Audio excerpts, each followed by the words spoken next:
Yesterday, my colleagues unveiled before you the specific instances of unfulfilled commitments over the past 36 months ever since this government assumed office.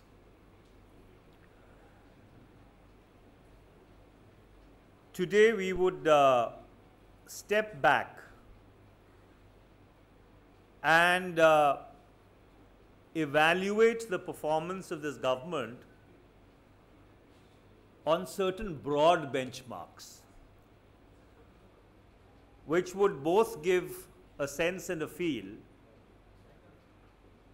as to how this government has actually fared on those uniformly accepted benchmarks of measuring any government's performance. Essentially, there are 5 parameters on which the performance of any government can be evaluated. The first is social cohesion. The second is internal security. The third is economic development. The fourth is international relations. And the fifth is the commitment to institutionalism. And on each of these counts, the report card of the government is more than blotted. If you pick up the first parameter, social cohesion and social balance has completely gone for a toss in the past 3 years. And this is primarily because this government does not believe in the founding values of the Indian state. It does not believe in the idea of India. It does not believe in the preambular values of the Indian Constitution. And that gets reflected in the assault on the freedom to eat, the freedom to dress as you like, the freedom to think, the freedom to express, and most importantly, the freedom to live your life free of any fear or free of any intimidation. In the past 3 years, the singular achievement of this government has been to create a climate of fear, of intimidation in this country, which has compelled especially people from the creative community to actually install a self-censor in their heads. And that perhaps is the biggest assault on social cohesion in the past 36 months. On internal security, the Kashmir failure is before you. The government does not know whether it is coming or going on Kashmir. The alliance of the ideologically incompatibles, the Bharatiya Janata Party and the PDP, has proven to be an abject and miserable failure. As we speak, the sense of drift in Kashmir is getting institutionalized. And the fear is that the situation is completely and absolutely beyond the control of this government. on containing left-wing extremism, all that you hear is a lot of hyperbole and rhetoric. In terms of substantive action, in terms of a coherent strategy to contain left-wing extremism, you have not heard a single word in the past 36 months from this government. There has been no enunciation of what is the policy of the NDA-BJP government on the question of left-wing extremism. All you see is failed tactics, which is repeatedly leading to loss of lives. On the Naga Accord, nobody knows whether the accord still exists or it's vanished into literally thin air. And I'm just picking up the broad strokes of the failure of this government over the past 3 years. If you come to economic development, let me give you 5 statistics only. And all these 5 statistics are from the data which is put out by the Department of Economic Affairs of the Ministry of Finance. In 2015-16, GDP grew by 7.9%. By their own estimate, it had come down to 7.1% by 2016-17.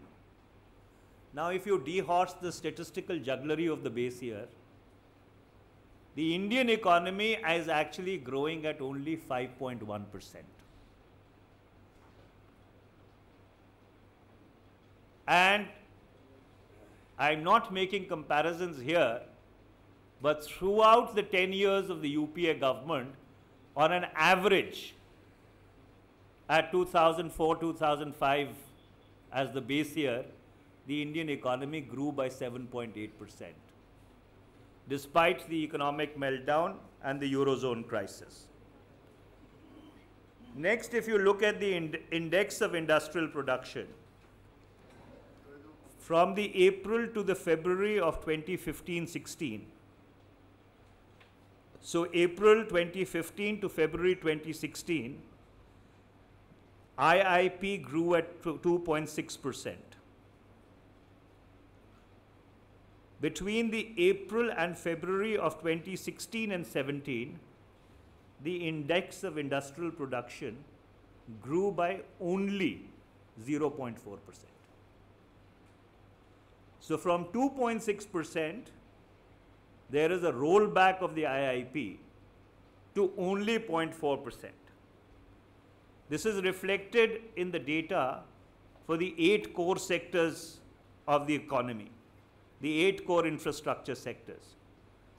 In March 2016, the 8 core sectors were growing by 9.3%. In the March of 2017, that figure was down to 5% only. So a rollback by about 4.3%. If you look at the growth of money supply on an year-on-year basis, 31st of March 2016, money supply was growing by 10%. 31st March 2017, it is 7.3%. This is the impact of demonetization. This is the clear and tangible evidence as to how demonetization has really hit the fundamentals of the Indian economy. And finally, if you look at the dollar to the rupee, on the 17th of May 2014, after allegedly 1.5 years of policy paralysis, the dollar was trading at 58.57 paisa to the rupee. On the 17th of May 2017, the same dollar is trading at 64.3 paisa to the rupee, up by 5 rupees and 46 paisa. And finally, if you move on to international relations, Prime Minister Modi has spent a lot of the last 36 months abroad.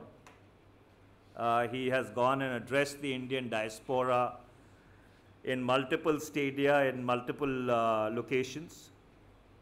But the BJP NDA government has completely failed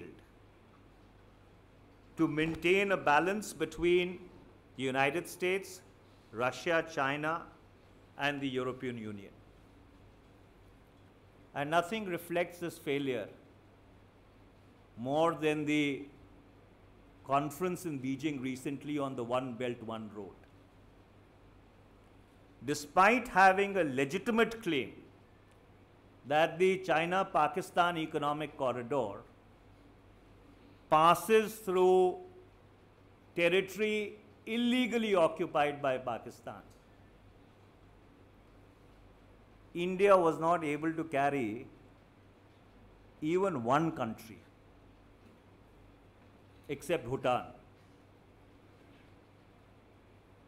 along with it on this vital question of Westphalian sovereignty. All of India's neighbors, Sri Lanka, Nepal, Bangladesh, Maldives, and of course Pakistan, all of them were present at the OBR conference in Beijing. The Pakistan policy, I do not know. In the last 36 months, I have not seen any evidence that this government has any policy on Pakistan except U-turns, somersaults, and flip-flops. And they've actually allowed the Pakistani deep state to run circles around them. Africa, South America, and even ASEAN seems to have fallen off the map. And there is no movement on membership of the National Security Nuclear Suppliers Group or the UN Security Council. And finally, the last 3 years have been marked by increasing conflict with the Supreme Court.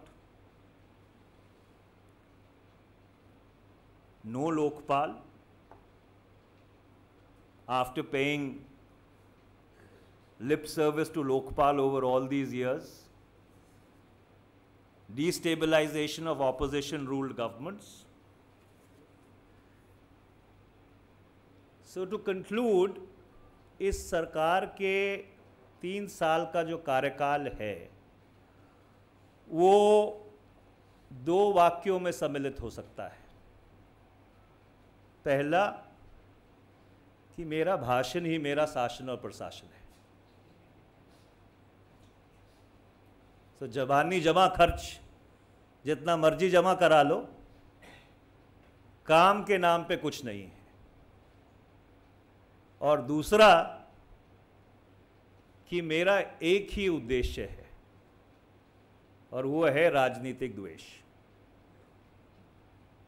और इसीलिए अपने कार्यकाल के 3 साल पूरे होने पर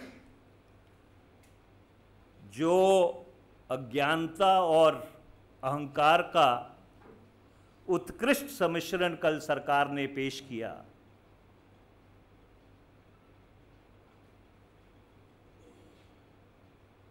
उसका मुख्य कारण ये है कि उपलब्धियों के नाम पे इस सरकार के पास देश की जनता को ना दिखाने के लिए और ना बताने के लिए कुछ है. Would you want me to repeat this in Hindi or do we move on? We can move on.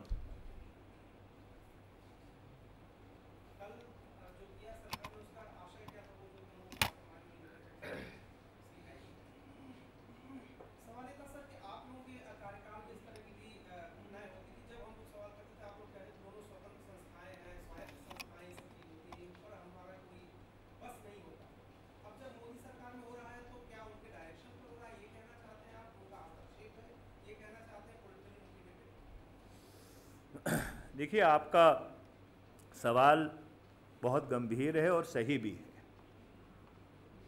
और उसका सीधा सीधा जवाब ये है कि जो भी कार्रवाई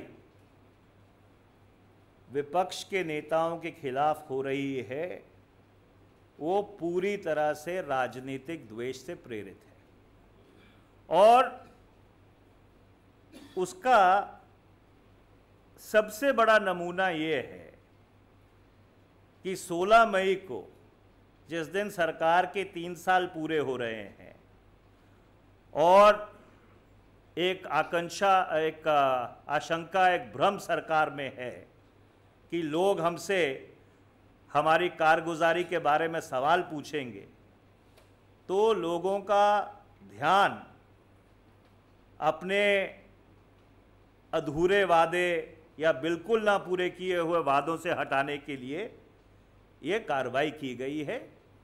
it's a command performance, it's a command performance by investigative agencies who are at the beck and call of this government,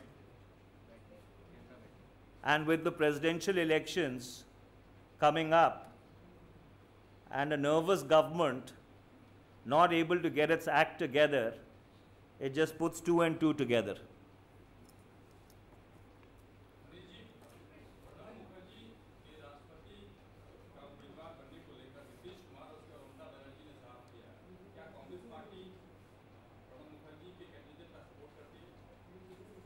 जहाँ तक मेरी जानकारी है कि राष्ट्रपति चुनाव को लेकर विपक्ष की क्या रणनीति होनी चाहिए उसके बारे में संवाद जारी है, और जब ऐसे महत्वपूर्ण और संवेदनशील मुद्दे के ऊपर आपसी बातचीत चल रही हो तो उसके ऊपर अनावश्यक टिप्पणी सही नहीं रहेगी। ये जो बातचीत है वो एक बार किसी निष्कर्ष पर पहुंच जाए तो उसी के बाद इसके ऊपर कोई टिप्पणी करना उचित रहेगा।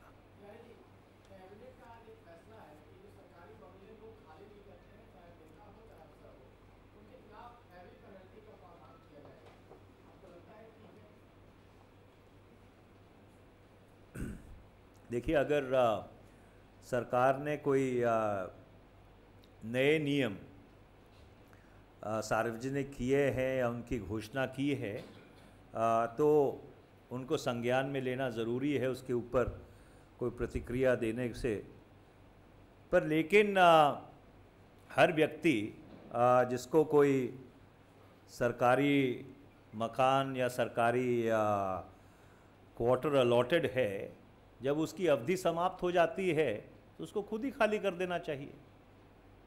देखिए, ये तो एक जिम्मेदारी का तकाजा है कि जब तक आप किसी सरकारी पद पे हैं, जो सरकारी सहूलत आपको मिलती है उसका आपको उपयोग करना चाहिए, और जब आपका कार्यकाल ख़त्म हो जाता है और वो सरकारी सुविधाएं आप इंटाइटल्ड नहीं हैं तो उनको छोड़ देनी चाहिए।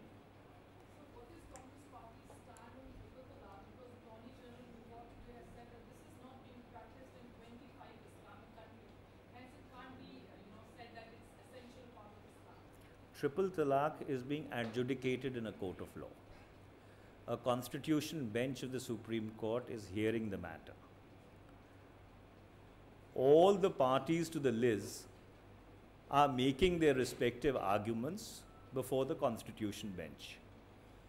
And therefore, it would be appropriate now to await the decision of the bench after they've taken all those arguments within their sweep. Yes, Samia?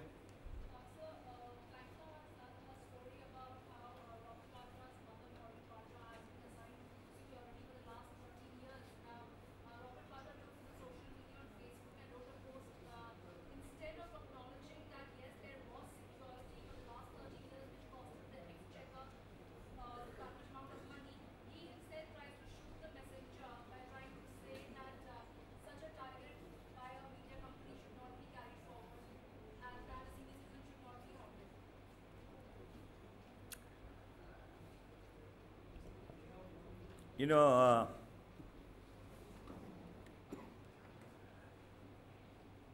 and this is not personally directed at anybody, but in Pakistan,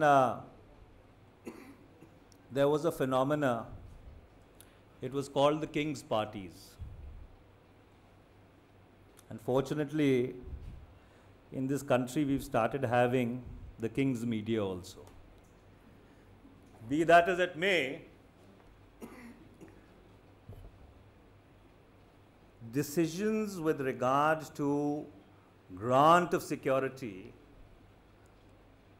are made after an assessment of the threat perception by a designated committee of the Ministry of Home Affairs. These are not decisions which are taken either on a limb or on the spur of the moment. So therefore, if there was an institutional decision of the Government of India, that institutional decision must have been taken after due consideration and after due diligence. As to why that decision has been reversed, whether there has been a due application of mind, I guess time will only tell.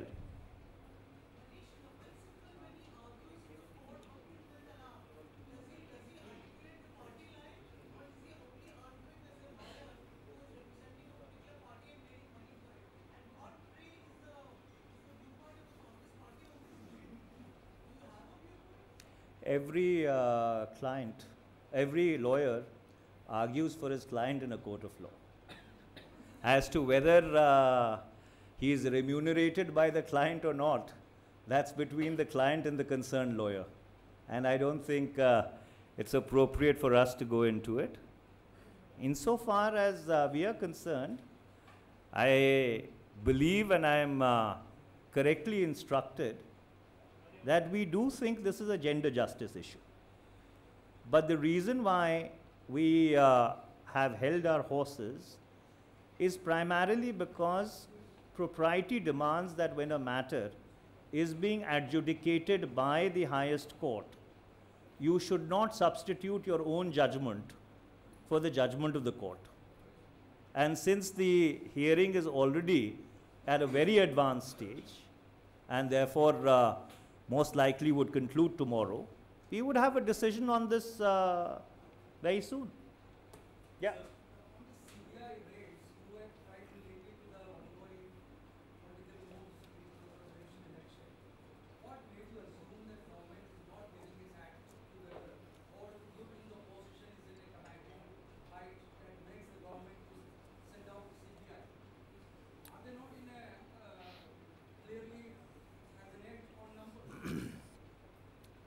See, whenever the opposition coalesces together, it makes the government nervous. And if you have a government which is driven by dictatorial tendencies, you have a government which believes that the only democracy should be an autocracy, then abuse and misuse of law enforcement agencies and instrumentalities of the state is not something which is really beyond the realm of imagination. And the timing, well, if the larger message that the government was trying to send out, that coercion, intimidation, high-handedness, abuse of authority are really the sine qua non of this government. And therefore, 16th of May is an appropriate day to send out that message and really let the country know that this is going to be the state of play in the years to come. Then I guess the timing itself betrays the intent of the government more than anything else. Is there a problem in getting the act together in the presidential election? Well, the presidential election is an evolving situation. In an evolving situation whereby there is deep concern and disquiet with not only the performance of this government, but even with the fundamental intent of this government, whether it even believes in democracy or the rule of law. The coming together of the opposition obviously seems to act like a red rag to, and I'll leave it at that.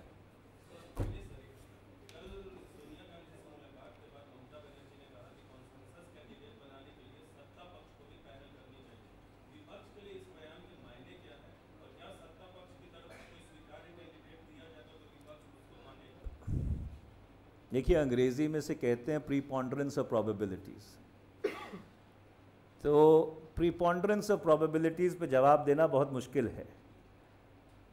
जहाँ तक वास्तविकता का सवाल है, नीतीश कुमार जी ने भी पहले कहा था कि सरकार को पहल करनी चाहिए, तो वो एक पहलू है। दूसरा पहलू ये है कि विपक्ष के भीतर एक दूसरे से संवाद चल रहा है और एक कोशिश हो रही है कि विपक्ष के भीतर एटलीस्ट इस मुद्दे के ऊपर एक आम सहमति बने।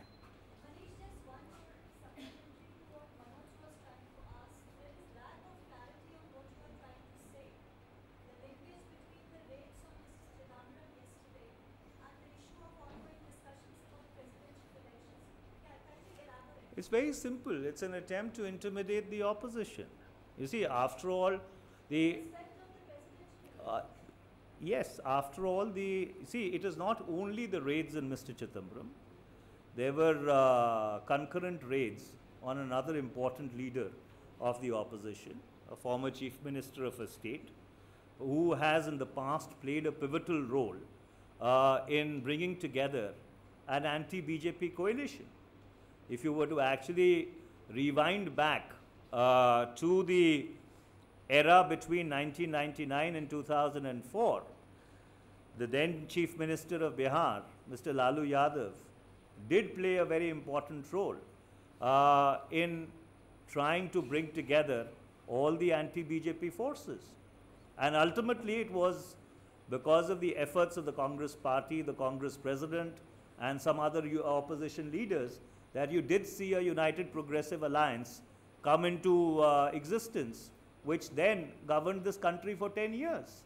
So therefore, when there is politics which is taking place, especially around the question of trying to get a consensus among the opposition on a candidate for the presidential elections, a nervous government which does not believe in trying to fight a political strategy with an alternative political strategy, then resorts to abusing the instrumentalities of the state to try and intimidate opposition leaders. And I think the Chief Minister of West Bengal possibly summed it up very well after she met the Congress president, when she reeled off a series of instances where opposition leaders have been targeted primarily because the government either does not like what they say or write, or maybe simply doesn't like their face. Thank you.